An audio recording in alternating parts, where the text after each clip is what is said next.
वृत्तों से संबंधित क्षेत्रफल। तो वृत्त के बारे में सारी जानकारी हम लेंगे। तो इनका क्षेत्रफल कैसे निकाला जाता है और इनकी जीवा, केंद्र, परिध, सारी चीज़ें कैसे क्या होती हैं।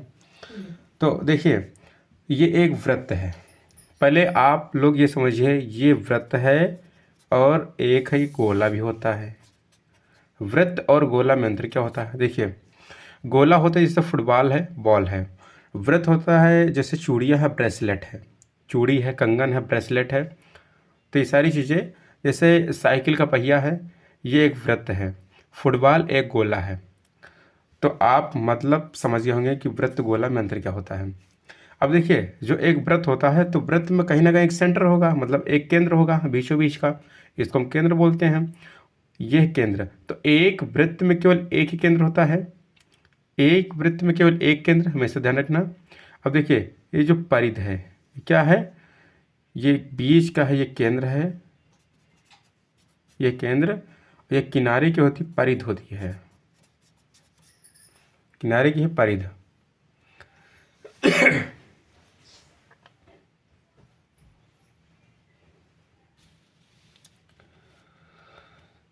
तो ये परिध है और ये केंद्र है। एक वृत्त में केवल एक केंद्र होता है, एक वृत्त में केवल एक परिध होती है। अब देखिए, ये परिध है ये परिध है, केंद्र है। तो एक अगर रेखा हम खींचेंगे यहाँ से, मतलब केंद्र से रेखा अगर परिध तक आती है तो इसको बोलते हैं हम त्रिज्या बोलते हैं। ये हो जाएगी त्रिज्या।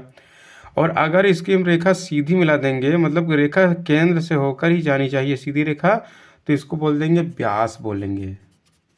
मानकर चलिए, अगर त्रिज्या 7 है तो व्यास हो जाएगा 14 सेंटीमीटर। मतलब त्रिज्या हमेशा व्यास की आधी होती है और व्यास हमेशा त्रिज्या का दोगुना होता है। अब देखिए, इसमें क्या है, एक केंद्र होता है, एक परिध होगी, त्रिज्या। एक वृत्त में कई सारी अनंत त्रिज्याएं हम बना सकते हैं, तो त्रिज्या अनंत होगी। जब त्रिज्या अनंत होगी तो व्यास भी अनंत हो जाएंगे, ये व्यास भी अनंत हो जाएगा। अब इसमें एक होती जीवा होती है। मान कर चलिए, ये वृत्त है, ये वृत्त है, ये एक केंद्र है। तो कोई भी रेखा खींच दो, ये केंद्र से होकर न जाए। हजारों रेखा खींच सकते हो, लाखों रेखा खींच सकते हो, मतलब कोई भी रेखा खींचो केंद्र से होकर जाए ही ना, तो कहलाती है जीवा। ये क्या कहलाएगी? ये भैया जीवा कहलाती है। तब अब थोड़ा एक बार फिर से समझ लीजिए। एक केंद्र होगा, एक नंबर, केंद्र एक ही होता है। दूसरा नंबर है परिध, परिध एक ही होती है। केंद्र एक होगा, परिध एक होगी। अगला है त्रिज्या, कितनी होगी? अनंत हो जाएंगी। 4 नंबर है व्यास, अनंत हो जाएगा। 5 नंबर है जीवा, अनंत हो जाएगी। जीवा क्या होगी? अनंत हो जाएगी। अब देखिए, इसको हम क्वेश्चन जैसे आ जाएगा कि वृत्तों का क्षेत्रफल, वृत्त की परिध, तो कैसे क्या करेंगे? तो हम अगर इसका निकाल लेंगे क्षेत्रफल, वृत्त का क्षेत्रफल होता है मतलब बीच का अंदर का पूरा पोर्शन, तो हो जाएगा pi r square. Pi r square, pi का मान होता है, पाई का मान होता है 22/7 होता है। और अगर इसकी परिध की बात करते हैं इसकी परिध की बात करते हैं तो इसकी परिध हो जाएगी 2πr। क्षेत्रफल पाई आर स्क्वायर, परिध हो जाएगी 2πr हो जाएगी, इसकी परिध हो जाएगी। तो चलिए हम क्वेश्चन स्टार्ट करते हैं। तो क्वेश्चन है, देखिए, ये पहला नंबर क्वेश्चन है।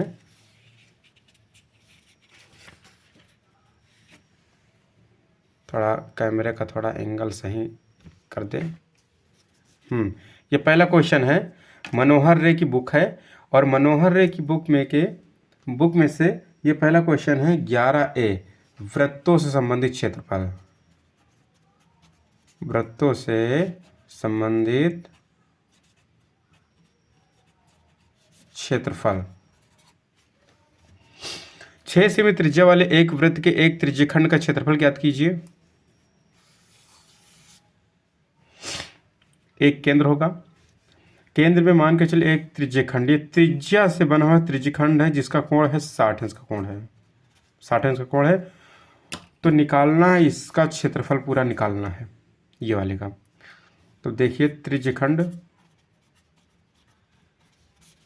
का क्षेत्रफल होता है, देखिए मैंने क्या बताया था कि वृत्त का क्षेत्रफल होता है पाई आर स्क्वायर, लेकिन अगर त्रिज्यखंड की बात कर दिया जाए तो थीटा बटे 360 इसमें ऐड कर लो, बस थीटा बटे 360 इसमें ऐड कर लो और बाकी सब कुछ ऐसे ही रहेगा। अब यहाँ पर देखिए 6 से भी त्रिज्या वाली, त्रिज्या कितनी 6 है तो 6 भी हो जाएगी। तो थीटा का मान कितना 60 है, थीटा हमेशा मतलब कोण ही होता है, 60 है तो ये 360 गुणे पाई का मान 22/7, आर का मान कितना है, आर का मान है 6 गुणे 6 हो जाएगा, मतलब आर स्क्वायर 2 है। अब देखिए काटने पर 6 आ गया, 6 से 6 कैंसिल हो गया। अब हम 22 गुणे 6 का गुणा करेंगे बटे 7 हो जाएगा, यहाँ पर हो जाएगा 6 दूनी 12 की 2 हासिल 1, 6 दूनी 12 1 13/7। इसको काटेंगे 7 एक कम 7 कितना बचा, 7 6 13 62 बचा, 62 7/56, 56 बचा 4 4 2 6 6, तो 7/56 और यहाँ पर 4 7 35 बराबर 18.85 आ गया आंसर। इसके बाद नेक्स्ट मेरा क्वेश्चन है, क्वेश्चन नंबर दूसरा है, वृत्त का चतुर्थांश का क्षेत्रफल ज्ञात कीजिए जिसकी परिधि 22 सेंटीमीटर है। वृत्त का चतुर्थांश मतलब एक वृत्त को हम 4 भाग में बांट देंगे। जब 4 भाग में बांटेंगे, देखिए त्रिभुज क्यों सॉरी सबसे बड़ा कोण होता है 360 का होता है, ये पूरा 360 अंश का कोण है। अगर 360 को हम 4 से भाग देंगे तो 90 हो जाएगा, मतलब एक कोण है 90 अंश का। तो ये परिधि मतलब यहाँ से लेकर ये इसकी परिधि यहाँ से लेकर यहाँ तक परिधि कितनी है 22 सेंटीमीटर है, ये दिया गया है। तो चतुर्थांश का क्षेत्रफल ज्ञात करना है, तो सबसे पहले चतुर्थांश का क्षेत्रफल ज्ञात करने के लिए मुझे त्रिज्या पता होनी चाहिए। त्रिज्या ज्ञात करने के लिए क्या करेंगे, यहाँ लिखेंगे, ये सवाल को लगेगा 2 स्टेप में। वृत्त की परिधि, वृत्त के चतुर्थांश की परिधि लिख सकते हैं बराबर थीटा बटे 360 2 पाई आर। थीटा का मान कितना हो जाएगा 90 हो जाएगा बटे 360 गुणे 2 गुणे 22/7, आर का मान इसमें हो जाएगा नहीं पता है तो आर रखेंगे। यहाँ देखिए वृत्त की परिधि कितनी है 22 सेंटीमीटर, यहाँ रखेंगे 22 रख देंगे। अब यहाँ पर देखिए 90 कम 90 9 चौक 36, 4 हो गया, 2 एक कम 2 2 दूना 4, यहाँ पर 22 से सीधा 22 कैंसिल हो गया, तो ये हो जाएगा 7 दून 14 और 14 एक कम 14, मतलब 14 बराबर आर, आर का मान कितना आ गया 14 आ गया। अब यहाँ देखिए, अब चतुर्थांश वृत्त का चतुर्थांश क्षेत्रफल बराबर होता है थीटा बटे 360 पाई आर स्क्वायर, ये होता है। अब वृत्त का चतुर्थांश का क्षेत्रफल बराबर थीटा का मान कितना है 90 ही होगा, क्योंकि ये देखिए हम पूरे इसका क्षेत्रफल निकालेंगे तो 90 हो जाएगा, 90 बटे 360 गुणे पाई का मान है 22/7, आर का मान है 14 गुणे 14, ये हो जाएगा 2 बार हो जाएगा, ये कट जाएगा 4 बार, 7 दून 14 2 दूना 4 और ये 11। 11 गुणे 14, थोड़ा कैलकुलेशन आप लोग कर लेना, सही से कर लेना। तो 11 चौक 44 के 4 हासिल है 4, 11 कम 11, 11 4 15 सेंटीमीटर स्क्वायर आ जाएगा आंसर। नेक्स्ट मेरा क्वेश्चन है, क्वेश्चन नंबर 3 है। एक घड़ी की सुई की मिनट की सुई जिसकी लंबाई 14 सेंटीमीटर है, इस सुई द्वारा 5 मिनट में रचित क्षेत्रफल ज्ञात कीजिए। 5 मिनट में रचित क्षेत्रफल में ज्ञात करना है। अब देखिए, सबसे पहले हम घड़ी बनाएंगे। 12, 3, 6 और ये 9, 1 2 4 5 7 8 10 11, ये यहाँ इसका पेंडुलम है घड़ी का। एक घड़ी की मिनट की सुई, मतलब घंटे वाली सुई से कोई मतलब नहीं, जिसकी लंबाई 14 सेंटीमीटर है, सुई द्वारा 5 मिनट रचित क्षेत्रफल। मानकर चलिए मिनट की सुई यहाँ पर थी, मिनट की सुई यहाँ पर थी। 5 मिनट में 2 से 3 तक सुई आई, मतलब 5 मिनट में। तो 5 मिनट में कोण बनेगा 30 अंश। इसको पहले समझ लीजिए। देखिए 5 मिनट में कोण बनेगा 30 अंश, और ये 1 मिनट बराबर 1 मिनट में कोण बनता है 6 अंश का। 5 मिनट में कोण बनेगा 30 अंश का। और इसी तरह बढ़ाते चले जाइए। 5 मिनट में 30 अंश का, ये 60, मतलब ये 5 मिनट 30 अंश का, 10 मिनट में 60 अंश का, और 15 मिनट में 90 अंश का। एग्जाम्पल बता रहे हैं, जैसे मान कर चलिए 15 मिनट। तो देखिए ये 15 मिनट हुए कि नहीं हुए, 5 5 10 5 15, तो 15 मिनट में कोण बनेगा 90 अंश का बनेगा। इसी प्रकार 1 मिनट में घड़ी की सुई, जब मिनट की सुई होती है 6 अंश का कोण, तो 5 मिनट में 3 अंश का कोण। देखिए अब इसमें रचित क्षेत्रफल, तो इसका क्षेत्रफल हो जाएगा, क्षेत्रफल बराबर हो जाएगा थीटा बटे 360 पाई आर स्क्वायर हो जाएगा। थीटा का मान कितना है, थीटा का मान है, कोण हमारा है 30 अंश का है, इसका क्षेत्रफल पूरा निकालना है। 360 हो जाएगा। पाई का मान है 22/7 हो जाएगा।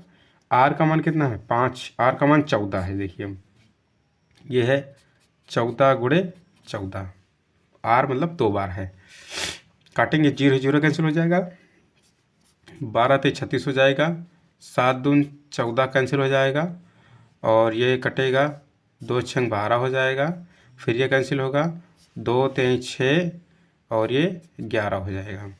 यहाँ पर 11 गुणे 14/3 बराबर 11 चौक 44, 11 कम 11, 11 4 15/3।